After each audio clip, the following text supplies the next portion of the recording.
প্রশংসা মাত্র আল্লাহ সুবহানাহু ওয়া তাআলার, যিনি বিশ্বজগতের একমাত্র মালিক। তিনি একাই হচ্ছে বিধানদাতা।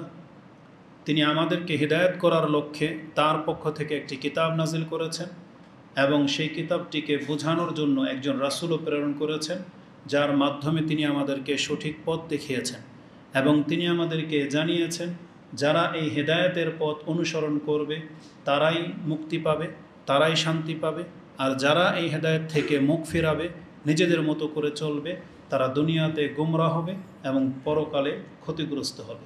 তো যিনি আমাদেরকে সঠিক পথ দেখিয়েছেন আমরা তার প্রশংসা করি, আমরা বলি আলহামদুলিল্লাহ। সালাতু ওয়াস সালাম প্রিয় নবী মুহাম্মদুর রাসূলুল্লাহ সাল্লাল্লাহু আলাইহি ওয়াসাল্লামের প্রতি, যার পথ একমাত্র পথ যেটা মানুষকে আল্লাহ পর্যন্ত পৌঁছাবে। তিনি যতগুলো নিয়ম নীতি পৃথিবীতে আমাদের জন্য রেখে গেছেন, যারা সেই নিয়ম নীতিগুলো মেনে নিতে পারে, যদিও সেটা তার বিবেকের খেলাফ, যদিও সেটা তার পছন্দের খেলাফ, আর যদি সে রাসূলুল্লাহ সাল্লাল্লাহু আলাইহি ওয়াসাল্লামের এই নিয়ম নীতিগুলো রেখে দিয়ে নিজের মন মর্জি মতো চলে, তাহলে সেই ব্যক্তি গুমরা হবে। আমরা সেই রাসূলের প্রতি সালাত এবং সালাম পাঠ করি, যাকে আমাদের জন্য অনুসরণীয় করা হয়েছে, যার পথ হচ্ছে সব থেকে সঠিক, যার মাধ্যমে নাজাত রয়েছে। আমরা বলি আল্লাহুম্মা সাল্লি ওয়া সাল্লিম ওয়া বারিক আলা নবিয়িকা মুহাম্মদ। চলমান এই বছর ইনশাআল্লাহুল আজিজ আমার খুতবার বিষয়বস্তু থাকবে কিয়ামতের পর্বগুলো নিয়ে। গত বছর শুরু করেছিলাম, কয়েকটি বক্তব্য কিয়ামত সম্পর্কে হয়েছে, তারপরে আবার সময়ের সাপেক্ষে সেগুলোর মোড় আবার ঘুরে গিয়েছিল। তো ইনশাআল্লাহুল আজিজ এই বছর কিয়ামতের হাসরের মাঠ পর্যন্ত আমরা পর্যায়ক্রমে আলোচনা করব। কিয়ামত বিষয় সম্পর্কে যেই বিষয়গুলো আমরা ইতিপূর্বে আলোচনা করেছিলাম, তার একটা বিষয় ছিল কিয়ামত শব্দ নিয়ে।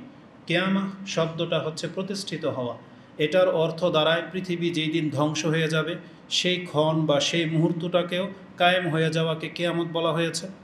আবার পৃথিবী ধ্বংস হয়ে যাওয়ার পরে হাসরের মাঠে যেই দিন জমা করা হবে, ওই দিনটাও একদিন প্রতিষ্ঠিত হবে। সেই দিনের প্রসিদ্ধ নাম হলো ইয়াউমুল কিয়ামা, মানে কিয়ামতের দিন মানে হাসরের দিন। এই ব্যাপারে দলিল সহ আলোচনা হয়ে গেছে। কিয়ামত সম্পর্কে আলোচনা করতে গিয়ে আমরা এক পর্যায়ে আলোচনা করেছিলাম যে কিয়ামত হবেই, এটাই চূড়ান্ত। এটার প্রতি ঈমান আনা, এটা আমাদের ঈমানি দায়িত্ব। পরকালের প্রতি বিশ্বাস হওয়া এবং কোরআন এবং হাদিস যতগুলো বিষয় আমাদেরকে জানিয়েছেন গায়েব সম্পর্কে, তার মধ্যে এটি একটি যে কিয়ামত হবেই, এতে সন্দেহ পোষণকারীরা সঠিক পথের উপরে নাই। যারা এই কিয়ামতে বিশ্বাসী হবে তারাই সঠিক পথের উপরে আছে। এই মর্মে আল্লাহ সুবহানাহু ওয়া তাআলা সুনিশ্চিত আয়াত দিয়ে আমাদেরকে জানিয়েছেন। আল্লাহ সুবহানাহু ওয়া তাআলা বলেন, ইন্নাস সাআতা লাআতিয়াতুন লা রাইবা ফিহা, নিশ্চয়ই কিয়ামত আসবেই আসবে বা হবেই হবে, এতে কোনো সন্দেহ নাই। ওয়ালাকিন্না আকসারান নাসি লা ইউমিনুন, কিন্তু অধিকাংশ মানুষ এর প্রতি ঈমান আনেনি। আল্লাহ সুবহানাহু ওয়া তাআলা কিন্তু পৃথিবীর সমস্ত মানুষকে সামনে রেখে কথাটা বলেছেন যে অধিকাংশ মানুষ কিয়ামতের প্রতি বিশ্বাস আনেনি। তার মানে জেনে নেন, এর মধ্যে আমরা কিছু বিশ্বাসী মুসলিমরাও পড়ে যেতে পারি। আমরা হয়তো শুধুমাত্র থিওরিক্যাল বা আমাদের পাঠ্যসূচিতে আমাদেরকে মাদ্রাসায় বা আমরা আপনাদেরকে শিখিয়ে থাকি বা আমাদের ওস্তাদদের কাছ থেকে আমরা জেনে থাকি একটা চ্যাপ্টার যে কিয়ামত হবে, কিন্তু এটা আমরা মুখে বিশ্বাস করি। তো যেই সেন্সে আল্লাহ সুবহানাহু ওয়া তাআলা বলতে চাচ্ছেন যে প্রত্যেকটা মানুষের মধ্যে যেমন ঈমান থাকা উচিত, আমাদের মধ্যে আসলে সেই ঈমানটা নাই। কারণ কিয়ামত হবেই এই কথাটা মানুষের আখলাককে, চরিত্রকে বা আমলকে যতটা শুধরাতে পারে, অন্য কোনো বিষয় হয়তো সেটা পারবে না। পরকালের আল্লাহর সামনে দাঁড়ানো, এই বিষয়টা হচ্ছে অনেক সেন্সিটিভ একটা বিষয়। যার মধ্যে এই ঈমানি চেতনা যত বেশি থাকবে সে তত বেশি সৎ হবে, সে তত বেশি আল্লাহর পথ ধরতে পারবে। উপরন্তু আমরা আমাদের কর্ম দিয়ে প্রকাশ করে দিয়েছি আসলেই যে কিয়ামত হবে, পৃথিবী ধ্বংস হয়ে যাবে, আমাদেরকে আল্লাহর সামনে দাঁড়াতে হবে, এটা যেন আমরা অবিশ্বাস করি বা আমরা যেন এটা মেনে নিতে পারি নাই, আমাদের চরিত্র কিন্তু এটাই প্রকাশ পায়। এই জন্য আল্লাহ সুবহানাহু ওয়া তাআলা বলছেন, ওয়ালাকিন্না আকসারান নাসি লা ইউমিনুন, অধিকাংশ মানুষ এর প্রতি ঈমান আনবে না। এটা আল্লাহ সুবহানাহু ওয়া তাআলা আমাদেরকে জানিয়ে দিয়েছেন। দেখতে হবে আমি আর আপনি সেই কিয়ামতের প্রতি বিশ্বাসী কিনা, এটা আমাদেরকে দেখতে হবে। এটা ঠিক হয়ে গেলে আমাদের অনেক আমল ঠিক হয়ে যাবে। তো কিয়ামত যে হবেই এই সম্পর্কে শুধু একটা আয়াতে আজকে পেশ করলাম, যেহেতু ইতিপূর্বে আলোচনা হয়ে গেছে।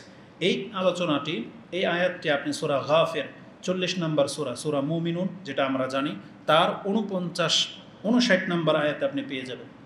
59 নম্বরে এ কথাটা আল্লাহ বলেছেন। দ্বিতীয় যেই বিষয়টি আমরা আলোচনা করেছিলাম যে কিয়ামত যে হবে, কবে হবে, এই সম্পর্কে একমাত্র এর জ্ঞান আল্লাহ সুবহানাহু ওয়া তাআলার কাছে রয়েছে। যেই জ্ঞান আল্লাহ সুবহানাহু ওয়া তাআলা আমাদের রাসূলকে পর্যন্ত জানান নাই, অতএব যেটা রাসূলকে জানানো হয় নাই তার পরের কোনো ব্যক্তি সেটা জেনে নেবে, এটা হতে পারে না। এই জন্য এই বিষয়টাকে রাসূল সাল্লাম পর্যন্ত এইভাবে ক্ষান্ত করা হয়েছে যে কিয়ামতের দিনটি বা ওই সময়টা কখন হবে এটা আমাদের নবীকে পর্যন্ত জানানো হয়নি। যখনই এই বিষয়ে রাসূল সাল্লামকে প্রশ্ন করা হয়েছে, আল্লাহর পক্ষ থেকে যে জবাবটা যেইভাবে এসেছে কোরআনের বহু আয়াতে আপনি সেটা পেয়ে যাবেন। তার মধ্যে একটা আয়াত হচ্ছে সূরা আন-নাজিয়াত, ৭৯ নম্বর সূরা। তাতে আল্লাহ সুবহানাহু ওয়া তাআলা বলেছেন, ইয়াসআলুনাকা আনিস সাআতি আইয়ানা মুরসাহা, তারা আপনাকে কিয়ামতের দিন সম্পর্কে জিজ্ঞেস করে যে সেটা কবে প্রতিষ্ঠিত হবে। আল্লাহ সুবহানাহু ওয়া তাআলা রাসূলকে এইভাবে বলেছেন, ফিমা আনতা মিন যিকরাহা, এর সাথে আপনার কি সম্পর্ক? মানে কিয়ামতের ডেট বলে দেওয়া, এর সাথে আপনার নবুয়তের কোনো সম্পর্ক নাই। তার মানে আমরা যারা কিয়ামত হবে এর জন্য যে আমাদেরকে প্রস্তুতি নিতে হবে, এটা রেখে কিয়ামতের লক্ষণ নিয়ে বেশি আমরা মাতামাতি করি এবং ওটাকে উদ্ঘাটন করার চেষ্টা করি যে কিয়ামতের ডেটটা কবে হবে, এটা মূলত জেনে নেন আপনি একটা গর্হিত কাজের সাথে লেগে আছেন। বরং কিয়ামত আপনার আমার ওই কিয়ামতের আগেই, আমাদের কিয়ামত অত্যন্ত নিকটে, আমরা তার আগেই মরে যাব, সেই কিয়ামত হওয়ার আগেই। এজন্য আমাদেরকে ওই কিয়ামত উদ্ঘাটন করার আগে আমাদেরকে শুধরে নেওয়া উচিত। এজন্য রাসূলকে এইভাবে বলা হয়েছে, ফিমা আনতা মিন যিকরাহা, এর সাথে আপনার কি সম্পর্ক? তার মানে সেই ডেটের সাথে আপনার কোনো সম্পর্ক না, আপনি শুধু বলে দেন। তবে এতটা বলে দেন যে ইলা রাব্বিকা মুনতাহাহা, এটা আপনার রবের পর্যন্ত সীমাবদ্ধ। মানে আপনার এই জ্ঞান আপনার রবের কাছে এসে থেমে যাবে, এই জ্ঞান অন্য কারোকে দেওয়া হয় নাই। এই আয়াতটি আল্লাহ সুবহানাহু ওয়া তাআলা কোরআনে আরেক জায়গায় সূরা আরাফ ৭ নম্বর সূরার ১৮৭ নম্বর আয়াতে এভাবে বলেছেন, ইয়াসআলুনাকা আনিস সাআতি আইয়ানা মুরসাহা, যে আপনাকে জিজ্ঞেস করে সে কিয়ামতটা কবে ঘটবে, কুল, আপনি বলে দেন, ইন্নামা ইলমুহা ইনদা রাব্বি, এই জ্ঞান একমাত্র আমার রবের কাছে রয়েছে, লা ইউজাল্লিহা লিয়াউমিহা ইল্লা হুয়া, সেই দিনটা কবে প্রকাশ পাবে এই জ্ঞান আল্লাহ ছাড়া আর কারো কাছে নাই। তবে জেনে নেন যেই দিন কিয়ামতটা হবে, আল্লাহ সুবহানাহু ওয়া তাআলা বলতেছেন, সাকুলাত ফিস সামাওয়াতি ওয়াল আরদ, সেই দিনটা হবে আকাশ এবং পৃথিবীর উপরে অনেক ভারী একটা কিছু, কঠিন একটা কিছু। মানে সেটা আকাশের জন্য কঠিন হবে, পৃথিবীর জন্য কঠিন হবে। কেন হবে? কারণ পুরো কিয়ামতটা আকাশ এবং পৃথিবী জুড়েই হবে, অস্তিত্বহীন হয়ে যাবে এই কিয়ামত যেদিন ঘটবে। যেন আল্লাহ বলেছেন পৃথিবীর উপরে এই কিয়ামত খুব কঠিন একটা কিছু হবে। তারপর আল্লাহ বলেছেন, লা তা'তিহিম লা তা'তিকুম ইল্লা বাগতা, তবে তোমরা জেনে নাও তোমাদের কাছে কিয়ামত আসবে আকস্মিক, হঠাৎ। পৃথিবীর মানুষ যাদের উপরে কিয়ামত হবে তারা দেখতে পাবে হঠাৎ কিয়ামত শুরু হয়ে গেছে, তারা তার আগ পর্যন্ত গাফেল থাকবে, যেটা কোরআন হাদিসের অনেক বর্ণনাতে সেই কথাটা পাবেন। আল্লাহর রাসূল সাল্লাল্লাহু আলাইহি ওয়াসাল্লামকে জানানো হয়েছে, লা তা'তিকুম ইল্লা বাগতাতান, কিয়ামত তোমাদের কাছে আকস্মিকভাবে চলে আসবে। ইয়াসআলুনাকা কাআন্নাকা হাফিউন আলাইহা, আপনাকে কিয়ামত সম্পর্কে তারা এমনভাবে জিজ্ঞেস করে মনে হচ্ছে যে আপনার আর কোনো কাজ নাই, শুধু এই কিয়ামতের বিষয় নিয়ে হয়তো আপনি সারাক্ষণ ব্যতিব্যস্ত। তার মানে আপনার আর কোনো কাজ নেই। যেমন আজকে অধিকাংশ মানুষদের নিজেদের কর্মের দিকে কোনো খেয়াল নাই, শুধুমাত্র তারা চেয়ে আছে বা অপেক্ষায় আছে কবে দাজ্জাল আসবে, ঈসা আলাইহিস সালাম কবে নাজিল হবে, ইমাম মাহদি কবে আসবে, ইয়াজুজ মাজুজের ঘটনা। মানে তারা শুধু ওই দিকে তাকায় আছে যে পৃথিবীর একটা বিপ্লব কবে ঘটবে। কিন্তু যেই দিন থেকে বিপ্লব শুরু হয়ে যাবে আপনার আমার অস্তিত্ব যে কী হবে এটা আপনি বুঝতে পারতেছেন না। কারণ অ্যাডভেঞ্চার কিছু জিনিস আছে যেটা মানুষকে ভাবায়, কিন্তু ওই সময়গুলোতে যদি বলা হয় যে পূর্ব দিক থেকে বা উত্তর দিক থেকে যে আগুন বের হয়ে আসবে, এ কথাটা আপনি যতটা আকর্ষণের সাথে নিচ্ছেন বা কী হবে ভাবতেছেন, তাহলে আগুন বের হয়ে আসলে আপনি কি শান্তি পাবেন? তাহলে এটা ভাবতে হবে, এটা কত ভয়ানক জিনিস হবে যেটা আমরা চেয়ে নিচ্ছি হয়তো, কিন্তু আমাদের এই বর্ণনাগুলো থেকে বুঝতে হবে যে আল্লাহ ভিন্ন কিছু আমাদেরকে বোঝাতে চেয়েছেন। তো আল্লাহ সুবহানাহু ওয়া তাআলা বলতেছেন, তারা আপনাকে জিজ্ঞেস করে কাআন্নাকা হাফিউন আলাইহা, মনে হচ্ছে যে আপনি এর ব্যাপারে পারদর্শী। এইভাবে রাসূল সাল্লাল্লাহু আলাইহি ওয়াসাল্লামকে বলা হয়েছে। তারপরে রাসূল সাল্লাল্লাহু আলাইহি ওয়াসাল্লামকে বলা হয়েছে, কুল, আপনি বলে দেন, ইন্নামা ইলমুহা ইনদাল্লাহ, এটার জ্ঞান একমাত্র আল্লাহর কাছে আছে। ওয়ালাকিন্না আকসারান নাসি লা ইয়ালামুন, কিন্তু অধিকাংশ মানুষ এটা জানে না, অধিকাংশ মানুষ সেটা বুঝতে পারতেছে না। এই আয়াতটা সূরা আরাফে রয়েছে। তো কিয়ামতের জ্ঞান একমাত্র আল্লাহর কাছে আছে, এটা যেমন কোরআন দ্বারা সাব্যস্ত এবং একই ব্যাখ্যা রাসূল সাল্লাল্লাহু আলাইহি ওয়াসাল্লাম করেছেন, ভিন্ন কোনো মত তিনি পেশ করেননি।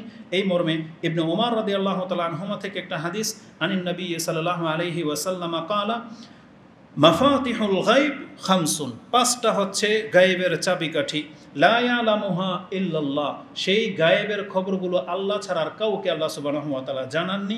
তার মধ্যে একটা হচ্ছে লা ইয়ালামু মাতা তাকুমুস সাআতু ইল্লাল্লাহ, কিয়ামত কবে ঘটিত হবে সেই জ্ঞান আল্লাহ ছাড়া আল্লাহর কাউকে জানাননি। এটি ইমাম বুখারী রাহিমাহুল্লাহ তিনি তার কিতাবুত তাওহীদের মধ্যে উল্লেখ করেছেন। হাদিস হচ্ছে 7379, 7379 এর মধ্যে আপনি পেয়ে যাবেন। তার মানে আমরা তিনটা বিষয় জানলাম, কিয়ামত হবেই হবে, আর এর জ্ঞান একমাত্র আল্লাহ সুবহানাহু ওয়া তাআলার কাছে রয়েছে, যেই জ্ঞান স্বয়ং রাসূলুল্লাহ সাল্লাল্লাহু আলাইহি ওয়াসাল্লামের কাছেও ছিল না। এবার এভাবে বেশ কিছু দিক নিয়ে আমরা আলোচনা করেছিলাম। তা আজকে যেই দিকগুলো থেকে শুরু হবে তার প্রথম দিক হলো কিয়ামতের দিনটি খুব নিকটে। এটা আমরা আমাদের পরিস্থিতি থেকেও বুঝতে পারতেছি যে পৃথিবীর বয়স একেবারে শেষ প্রান্তে চলে এসেছে। বড় যে কিয়ামত হওয়ার কথা আছে সেটা আর বেশি দিন বাকি নাই, এটা অত্যন্ত নিকটে চলে আসছে। যেমনটা কোরআন হাদিসের বর্ণনা এবং বাস্তবতা আমাদের সামনে বারবার আমাদেরকে সেই কথা স্মরণ করিয়ে দিচ্ছে। কোরআনে আল্লাহ সুবহানাহু ওয়া তাআলা যে আমাদেরকে ইঙ্গিত দিয়েছেন যে কিয়ামত কতটা নিকটে, আল্লাহ সুবহানাহু ওয়া তাআলা বলেন ইন্নাহুম ইয়ারাউনাহু বাঈদান, তারা দেখতে পাচ্ছে যে কিয়ামতের সময় এখনও অনেক বাকি, কিন্তু আল্লাহ সুবহানাহু ওয়া তাআলা বলতেছেন ওয়া নারাহু কারিবা, বরং আমি দেখতে পাচ্ছি কিয়ামত অত্যন্ত নিকটে। কারণ যেই দিন থেকে আল্লাহ সুবহানাহু ওয়া তাআলা পৃথিবীকে সৃষ্টি করেছিলেন আর যেই দিন পৃথিবী ধ্বংস হয়ে যাবে, এই দুই দিনকে সামনে রেখে আল্লাহ বলতেছেন আমি তো দেখতে পাচ্ছি কিয়ামত অত্যন্ত নিকটে। কিন্তু আমরা মনে হচ্ছে যে আরও কতদিন বাকি, কিন্তু আল্লাহ বলতেছেন ওয়ানারাহু কারিবা। এটা আপনি পেয়ে যাবেন সূরা মারিজ 70 নম্বর সূরার 6 এবং 7 নম্বর আয়াতে। অপর আয়াতে আল্লাহ সুবহানাহু ওয়া তাআলা কিয়ামত নিকটবর্তী হওয়া সম্পর্কে তিনি বলতেছেন ইকতারাবাতিস সাআতু ওয়ানশাক্কাল কামার, চাঁদ দ্বিখণ্ডিত হয়ে গেছে, তার মানে কিয়ামত অত্যন্ত নিকটে চলে আসছে। আর কিয়ামত নিকটে চলে আসছে এটা 1400 বছর আগের ঘটনা। চাঁদ দ্বিখণ্ডিত হয়েছিল তখনই আল্লাহ সুবহানাহু ওয়া তাআলা জানিয়ে দিয়েছিলেন যে কিয়ামত অত্যন্ত নিকটে। তার মানে আল্লাহ তার কিতাবে লিখে রেখেছিলেন যে পৃথিবী ধ্বংস হওয়ার পূর্বে একবার চাঁদকে দ্বিখণ্ডিত করা হবে, আর এটা রাসূল সাল্লাল্লাহু আলাইহি ওয়াসাল্লামের যুগে করা হয়েছে। তার মানে 1400 বছর হয়ে গেছে এই আলামতটা ঘটে গেছে, তার মানে কিয়ামত অত্যন্ত নিকটে। এই আয়াতটা আপনি সূরা কামার প্রথম আয়াতে পেয়ে যাবেন। এবং এই নিকটবর্তী বলতে কি বুঝায় এই মর্মে রাসূলুল্লাহ সাল্লাল্লাহু আলাইহি ওয়াসাল্লাম থেকে একটা হাদিস আমি আপনার কাছে কোট করি। আন আনাসিন আনিন নবী সাল্লাল্লাহু আলাইহি ওয়াসাল্লাম قال বুইস্তু আনা ওয়াসসাআতু কাহাতাইনি, এই কথা বলে দিয়ে রাসূলুল্লাহ সাল্লাল্লাহু আলাইহি ওয়াসাল্লাম ওয়ায়াকরুন বাইনা ইসবাইহি সাব্বাবাতি ওয়াল উস্তা, এ কথা বলে দিয়ে রাসূল সাল্লাল্লাহু তার সাব্বাবা এবং উস্তা এই দুইটা আঙ্গুলকে জড়ো করে দিয়ে উঁচু করে ধরেছেন এবং বলেছেন বইস্তু আনা ওয়াসসাআতু কাহাতাইনি, আমি এবং কিয়ামত এসেছি এইভাবে পাশাপাশি। তার মানে এইভাবে যদি আপনি ধরেন তাহলে এই যে যতটুকু গ্যাপ, এটা হচ্ছে পৃথিবী ধ্বংস হয়ে যাওয়ার সময়, এখানে রাসূল আসছেন আর কিয়ামত হতে এতদিন বাকি আছে, শুধু এই গ্যাপটুকু বাকি আছে।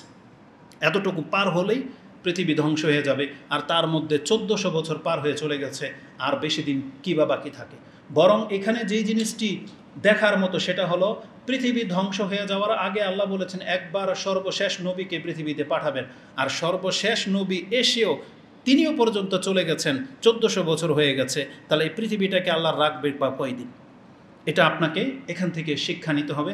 এই হাদিসটি ইমাম বুখারী এবং মুসলিম উভয় কিতাবে এনেছেন। ইমাম বুখারী রাহমাহুল্লাহ কিতাব রিকাকে, যেটাতে অন্তর নরম হয়, সেই অধ্যায়ে হাদিসটা এনেছেন যাতে করে মানুষ এই হাদিসগুলো শুনে তার অন্তর যেন নরম হয় এবং দুনিয়ার প্রতি যেন তার অনাসক্তি তৈরি হয়, আসক্তি যেন তৈরি না হয়, সে যেন পরকালমুখী হয়। এই জন্য ইমাম বুখারী অন্তরকে নরম করার অধ্যায়ে এই হাদিসগুলো এনেছেন, যেটা আপনি 6504 নম্বরে পেয়ে যাবেন। ইমাম মুসলিম হাদিসটি জুমার অধ্যায় এনেছেন, যেহেতু জুমার দিনই কিয়ামত হওয়ার কথা রয়েছে, 1890 নম্বরে এই হাদিসটি রয়েছে। অতএব রাসূলুল্লাহ সাল্লাল্লাহু আলাইহি ওয়াসাল্লামের এই কথা থেকে আমরা যে জিনিসটি জানতে পারলাম, কিয়ামত যে হবে এটা আপনার অন্তরে কিভাবে বিশ্বাস জন্মাবে, কিছু লক্ষণ দেখে। আর দুইটা লক্ষণ এখানে আমাদের কাছে প্রকাশ পেল। একটা হলো চাঁদ দ্বিখণ্ডিত হয়ে যাওয়া, আর পৃথিবীর সর্বশেষ নবী এবং রাসূল যার আসার কথা ছিল তিনি এসে গেছেন, এই জন্য আর বেশি দিন পৃথিবী বাকি নাই। তো এই দুইটা লক্ষণ আমরা আজকে জানলাম। এ নিয়ে ইনশাল্লাহ পরবর্তী খুতবাতে আলোচনাগুলো হবে। এরপর যেই বিষয়টি নিয়ে আমরা কথা বলবো সেটা হবে কিয়ামত যে হবে, এই কথাটা যতটা আমাদেরকে নাড়া দেয় তার চাইতে বড় বেশি কঠিন হবে। আল্লাহ নিজেই বলেছেন কিয়ামতের দিনটি অনেক কঠিন একটা দিন হবে, অনেক ভয়াবহ একটা দিন হবে। বিশেষ করে কাদের উপরে? যারা পাপী এবং যারা কাফের। যারা কাফের, আল্লাহ তো অবিশ্বাসী, মুনাফিক, নাস্তিক টাইপের লোক, তাদের ক্ষেত্রে আল্লাহ বলেছেন এই কিয়ামত তাদের জন্য অনেক কঠিন কিছু হতে যাচ্ছে। তার এই কথাগুলো শুনে ইমানদারদের কি করা উচিত? ইমানকে তাজা করা উচিত যে আলহামদুলিল্লাহ আমরা মুসলিম, তার মানে আমাদের উপরে কিয়ামত হবে না। জেনে নেন, অবশ্যই মুসলিমদের উপরে কিয়ামত হবে না, কারণ রাসূল সাল্লাল্লাহু আলাইহি ওয়াসাল্লাম বলেছেন এই পৃথিবীতে একজন মুসলিম বাকি থাকা পর্যন্ত পৃথিবী কিয়ামত হবে না। কারণ মুসলিমরা যখন বিলুপ্ত হয়ে যাবে, মানুষ যখন কুফরের দিকে ঝুঁকে যাবে, আর সমস্ত মানুষ যখন কাফের হয়ে যাবে, তখন ওই জাতির উপরে আল্লাহ সুবহানাহু ওয়া তাআলা কিয়ামত কায়েম করবেন এবং তারা হবে পৃথিবীর সবচেয়ে নিকৃষ্ট লোক। তার মানে আমরা যারা মুসলিমরা এখনও বেঁচে আছি, আমাদের মাঝে হাজারো পাপ থাকলেও আল্লাহর কাছে আমরা হচ্ছে সম্মানিত এবং শ্রেষ্ঠ। আমরা বাকি থাকলে ইনশাল্লাহ পৃথিবী কিয়ামত হবে না। এজন্য আমাদের বিলুপ্ত হয়ে যাওয়া মানে পৃথিবীকে ধ্বংসের দিকে ডেকে আনা। এজন্য যারা সৎলোককে নিন্দা করেন, সৎলোকের পেছনে লেগে গেছেন দুনিয়া পাওয়ার জন্য, আপনারাই নিজেদেরকে পাওয়ারফুল এবং সবচেয়ে যোগ্য ব্যক্তি মনে করতেছেন, জেনে নেন পৃথিবী থেকে সৎলোক বা মুসলিমরা বিলুপ্ত হয়ে গেলে আপনাদের নেতৃত্ব টিকবে না, কারণ পৃথিবী থাকবে না, আপনি নেতৃত্ব দিবেন কিসে? এই জন্য মুসলিমদেরকে বাঁচিয়ে রাখা মানে আপনার নেতৃত্ব টিকে থাকা। এটা এই বদ কাফেরদেরকে একবার ভেবে দেখা উচিত ছিল।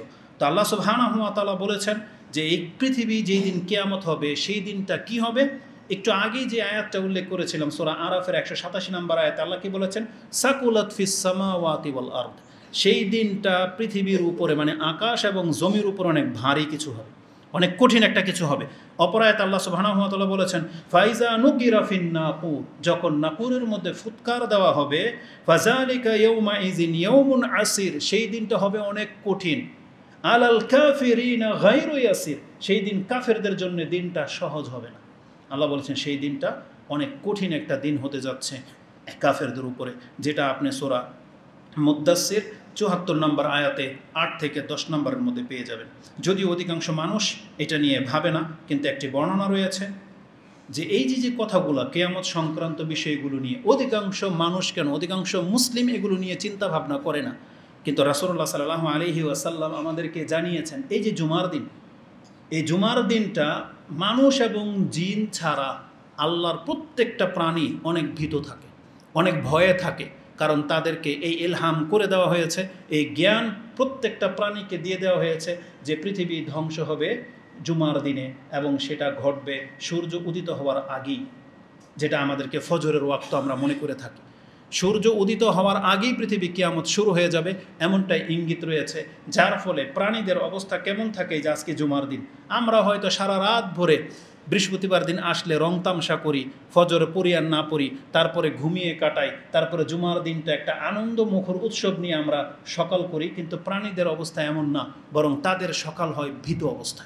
এই মর্মে যে বর্ণনাগুলো আছে তার একটা হাদিস, আবু হুরায়রা রাদিয়াল্লাহু তাআলা আনহু ক্বালা ক্বালা রাসূলুল্লাহ সাল্লাল্লাহু আলাইহি ওয়াসাল্লাম ওয়ামা মিন দাব্বাতিন ইল্লা ওয়াহিয়া মুসিখাতুন ইল্লা ওয়াহিয়া মুসিখাতুন ইয়াউমাল জুমআতি মিন হিনা তুসবিহু হাত্তা তাতলু শামসু শাফাকাতান মিনাস সামাই ইল্লা আল জিন্নু ওয়াল ইনস। রাসূল বলেছেন জিন ইনসান ছাড়া প্রত্যেকটা প্রাণী তাদের রাত কাটে ভীত অবস্থায়। কখন থেকে?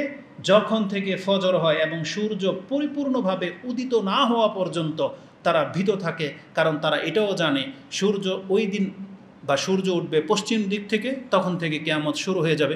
এই জন্য সূর্য উদিত হওয়া আগ পর্যন্ত তারা এই দিনটি ইয়ৌমুল জুমার কথা বলা হয়েছে, তার অত্যন্ত ভীত অবস্থায় থাকে। আর সূর্য পরিপূর্ণ প্রকাশ পেয়ে গেলে তখন তারা স্বস্তি পায় যে না, আজকে কিয়ামত হবে না। তো এই সম্পর্কে এই হাদিসটি ইমাম আবু দাউদ কোট করেছেন, যেটা আপনি 1046 পেয়ে যাবেন। এখানে মুসিখান বলা হয়েছে, মুসিখান মানে বিষাদ, কোনো তৃপ্তি নেই তাদের জীবনে।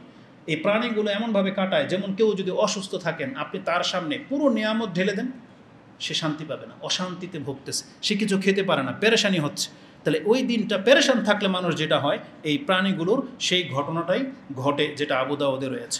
আরেকটা বর্ণনা রয়েছে, মা আলাল আরদি মিন দাব্বাতিন, এই জমিনের মধ্যে চলাফেরা করে এমন কোনো প্রাণী নাই যাদের এই ঘটনাটা না ঘটে, ইল্লা ওয়াহিয়া মুসবিহু ইয়াউমুল জুমআতি মুসিখাতান ইল্লা ইবনে আদম, তবে মাত্র আদম সন্তান শুধু নির্ভয়ে থাকে, আর আদম সন্তান ছাড়া সবাই এই দিনটা ভয়ে তার জুমা উপস্থিত হয়।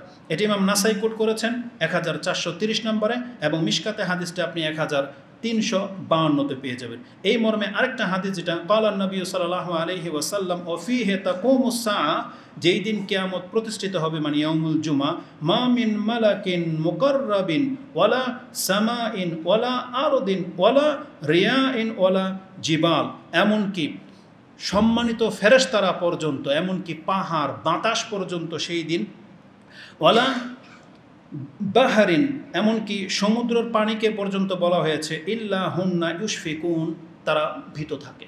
তার মানে ফেরেশতারা পর্যন্ত ভীত থাকে এই জুমার দিন, শুধুমাত্র এই কিয়ামতের ঘটনাকে কেন্দ্র করে। তার মানে আল্লাহ সুবহানাহু ওয়া তাআলা এটা আকস্মিক যেহেতু হবে, এই জ্ঞানটা ফেরেশতাদেরকে পর্যন্ত দেওয়া হয়নি, এই জন্য তারা পর্যন্ত ভীত থাকে। যে বর্ণনাটা আপনি ইবনে মাজাতে 1084 এবং মৌজুমুল কবির লি তাবারানিতে 4511 নম্বরে পেয়ে যাবেন। ইবনে খুজাইমা আর ইবনু হিব্বান তিনি বলেছেন, ওমা মিন দাব্বাতিন লা তাফজাউ লিয়াউমিল জুমআতি ইল্লা হাযিহি সাকালাইন, সাকালাইন মানে জিন ইনসান ছাড়া অন্য কোনো প্রাণী তারা পরিতৃপ্ত পায় না এই জুমার দিনে, শুধুমাত্র এই কিয়ামতকে স্মরণ করার কারণে, যেটা সাহিহ ইবনে হিব্বান এবং সাহিহ ইবনে খুজাইমাতে রয়েছে।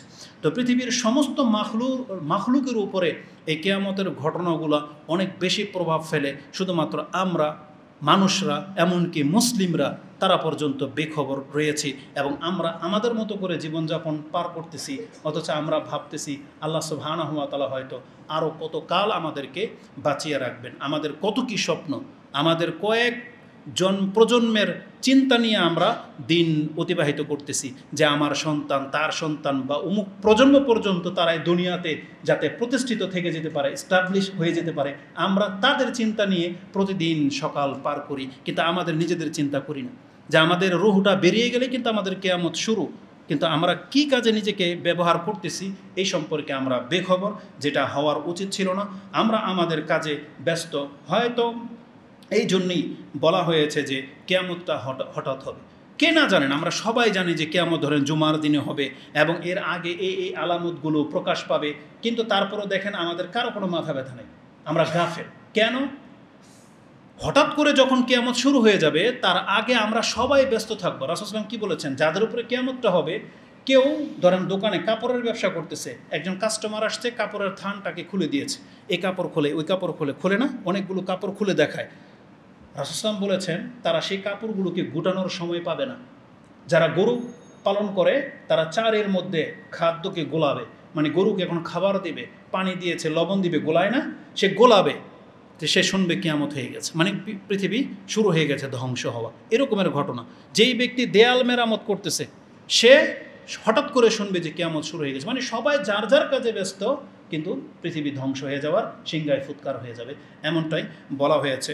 আল্লাহ সুবহানাহু ওয়া তাআলা বলছেন, ফাহাল ইয়ানজুরুনা ইল্লা আস-সাআতা আন তা'তিয়াহুম বাগতাতান, এই মানুষগুলোর কি হয়েছে, তারা কি ওই দিনের অপেক্ষায় আছে যেই দিন হঠাৎ করে কিয়ামত শুরু হয়ে যাবে, তখন তারা শুধরাবে?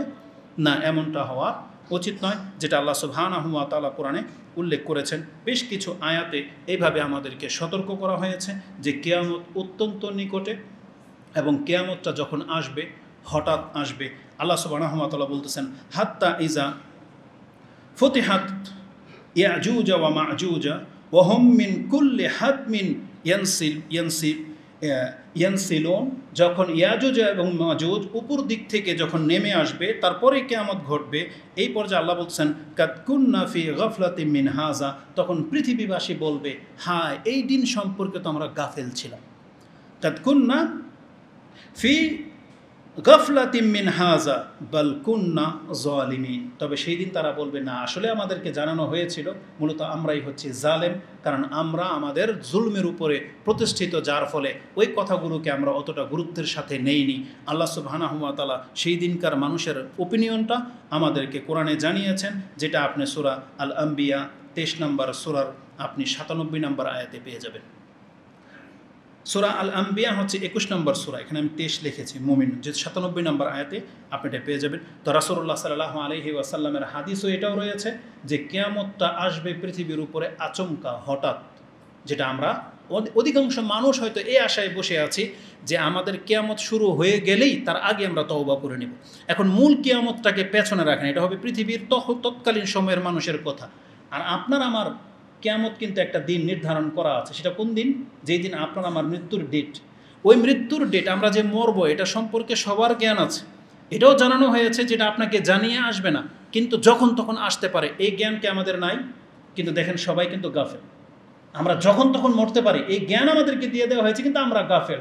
হঠাৎ করে যখন মালাকুল মউত চলে আসবে, তখন আমরা এই কথাটাই বলবো, ইন্না কুন্না ফি গাফলাতিম মিন হাযা, আমরা তো এই সম্পর্কে বেখবর ছিলাম। আর তখন আমাদের মুখ দিয়ে লা ইলাহা ইল্লাল্লাহ বেরোবে, আমরা কত ভালো ভালো কথা বলবো, নসিহা হয়তো করব, মুখে ফেনাও তুলে ফেলবো আল্লাহকে ডাকতে ডাকতে, কিন্তু তখন আর এটা গ্রহণযোগ্য হবে না। কারণ আল্লাহ সুবহানাহু ওয়া তাআলা বলেছেন, এই মুহূর্তটা আসার আগে যারা তওবা করে ফিরতে পারবে তাদের তওবা গ্রহণযোগ্য হবে। কিন্তু ফেরাউনও কিন্তু লা ইলাহা ইল্লাল্লাহ বলেছিল। আজকের সন্ধ্যায়, আজকে যেহেতু তাফসির হওয়ার কথা ছিল, আর আমি তাফসির রেডি করেছিলাম মুসা এবং ফেরাউনের ঘটনাকে কেন্দ্র করে, যেহেতু মুহররমের সাথে এটা সম্পর্ক আছে, কিন্তু পরিস্থিতির কারণে আমি রিকোয়েস্ট করলাম যে আজকের তাফসিরের ক্লাস বন্ধ থাকবে, কারণ আপনাদের আসতে অনেক ব্যাঘাত হতে পারে, যে কিছু হতে পারে, এই জন্য আজকের তাফসিরের ক্লাস অফ থাকবে। তো এই জন্য এই বিষয়টা পরবর্তীতে ইনশাআল্লাহ আমরা আলোচনা করব।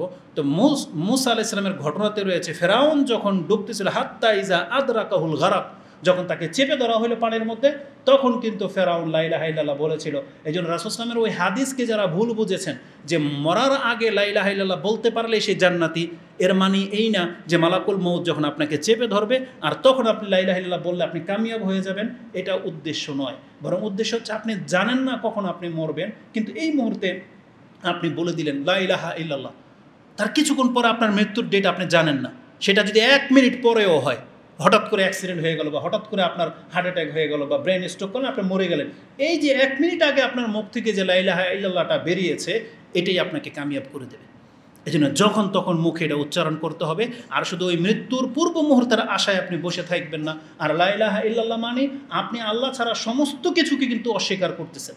কিন্তু অধিকাংশ মুসলিমরা লা ইলাহা ইল্লাল্লাহ বলে আল্লাহর বিধানকে বাদ দিয়ে তার নিজের বিধান মতো চলে, এটা মোটেও কাম্য নয়। তো কিয়ামত অত্যন্ত নিকটে এবং সেটা আকস্মিক চলে আসবে। আজকের খুতবাতে আমরা এই জিনিসটা জানলাম। কেন এই বিষয়টিকে গোপন রাখা হয়েছে, এটা হচ্ছে আজকের খুতবার সর্বশেষ বিষয়, যে কেন কিয়ামতটাকে আমাদের কাছ থেকে গোপন রাখা হয়েছে, বা আমাদের মৃত্যুর ডেট কেন আল্লাহ সুবহানাহু ওয়া তাআলা শুধু তারিখটাকে গোপন রেখেছেন। সময় কিন্তু আমাদেরকে জানিয়ে দেওয়া হয়েছে। সর্বশেষ যেই ব্যক্তির 60-70 বছর হয়েই গেছে, আপনার শুধু এখন দিনটা বাকি, কিন্তু আপনাকে তো আল্লাহ জানিয়ে দিয়েছে তোমার বয়স 60 থেকে 70-এর মধ্যেই। তাহলে যার 60 পার হয়ে গেছে, এই 10 বছরের মধ্যে আপনি মারা যাবেন। কিছু মানুষ বাঁচতে পারে, কিন্তু রাসূল সাল্লাল্লাহু আলাইহি ওয়াসাল্লাম কি বলেছেন, আমার উম্মতি বাইনা 60 ইলা 70, আমার উম্মতের বয়স তো 60 থেকে 70-এর মধ্যেই শেষ। তাহলে যারা 60-এর কোঠায় আছেন, আপনি কয়েক বছর হাতে ধরে নেন, তার মানে আপনার সময় আপনাকে আল্লাহ জানিয়ে দিয়েছেন। শুধুমাত্র ডেট বা ক্ষণটা আপনাকে জানানো হয় নাই। কেন? আল্লাহ সুবহানাহু ওয়া তাআলা সেই কারণটাও কোরআনে আমাদেরকে উল্লেখ করে দিয়েছেন যে কেন আমাদেরকে জানানো হয় নাই। কোরআনে এই মর্মে আল্লাহ সুবহানাহু ওয়া তাআলা সূরা তাহা তার 15 এবং 16 নম্বর আয়াতে বলতেছেন, ইন্না সাআতা আতিয়াতুন আকাদু উখফিহা, আমি কেন এটাকে গোপন রাখলাম, লিতুজজা কুল্লা নাফসিন বিমা তাসআ, আমি দেখতে চাই যে প্রত্যেক মানুষ কোন কাজে ব্যস্ত। আল্লাহ বলেছেন কোন কাজে মানুষ নিজেকে নিয়োজিত রাখে, এই জন্য শুধু আমি মৃত্যুর ডেট ক্ষণটাকে তার জন্য গোপন করে রেখেছি। তাহলে মানুষ তো চালাক, মানুষ চালাকি করবে, মুনাফিকরা যেমন চালাকি করে। যদি আমাদেরকে জানিয়ে দেওয়া হয় অমুক তারিখের অমুক ডেটে আপনি মরবেন, তার আগে থেকে আপনার দাড়ি গজিয়ে যাবে, তার আগে থেকে আপনি কইবেন যে আমি তওবা করে নিলাম, এই সেই কত কিছু। আল্লাহ সুবহানাহু ওয়া তাআলা বলেছেন না, আমি এটাকে গোপন রেখেছি যাতে করে দেখি কে কোন কাজে লিপ্ত থাকে, যেটা সূরা তাহার মধ্যে আল্লাহ উল্লেখ করেছেন, ফালা ইয়াসুদ্দান্নাকা আনহা খবরদার তোমাকে এই বিষয়ে যেন তোমাকে পেছন দিকে ফেলে না দেয়। মান লা ইউমিনু বিহা ওয়াত্তাবা হাওয়াহু ফাতারদা, যেই ব্যক্তিরা এই কিয়ামতকে বিশ্বাস করে না, এরপরে যে বিচার হবে, এই যারা বিশ্বাসী নয়, যারা দুনিয়ার হাওয়া মানে নিজের কুপ্রবৃত্তির অনুসরণ করে, এই লোকগুলা যেন তোমাদেরকে বিভ্রান্ত করতে না পারে, তোমাদেরকে যেন পেছনে ফেলে দিতে না পারে। আল্লাহ বলেছেন যারা মৃত্যুকে পরকালকে বিশ্বাস করে না, এই ধরনের ব্যক্তিরা যেন তোমাদেরকে ধোঁকা দিতে না পারে, তোমরা কিন্তু সতর্ক হয়ে যাও।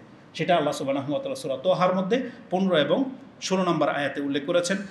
আনাসিন আন্না রাসূল সাল্লাল্লাহু আলাইহি ওয়াসাল্লাম, রাসূলুল্লাহ সাল্লাল্লাহু আলাইহি ওয়াসাল্লামকেও যখন কেউ মৃত্যু বা কিয়ামত সম্পর্কে জিজ্ঞেস করতেন, রাসূলুল্লাহ সাল্লাল্লাহু আলাইহি ওয়াসাল্লাম চট করে উত্তরটা এমন দিতেন যাতে করে তার কর্মের দিকে ফোকাস করা হতো। রাসূলুল্লাহ সাল্লাল্লাহু আলাইহি ওয়াসাল্লামকে একবার এই সম্পর্কে জিজ্ঞাসা করা হয়েছিল, মাতা সাআতু ইয়া রাসূলুল্লাহ, কিয়ামত কবে হবে? তখন রাসূলুল্লাহ তাকে পাল্টা জিজ্ঞেস করেছিলেন, মা আদাত্তা লাহা, ধরে নাও কিয়ামত অমুক তারিখে হবে, এখন তুমি নিজেকে কি দিয়ে প্রস্তুত করে রেখেছো? কিয়ামত যদি চলেই আসে তুমি কি করবা? যেমন আমাদের দেশের যখন আবহাওয়াবিদরা সংকেত দেয় যে ঘূর্ণিঝড় এত মাত্রায় ধেয়ে আসতেছে, তখন কিন্তু সরকারের পক্ষ থেকে কিছু লোকেরা বলে আমরা প্রস্তুত। কি বলে? আমরা প্রস্তুত।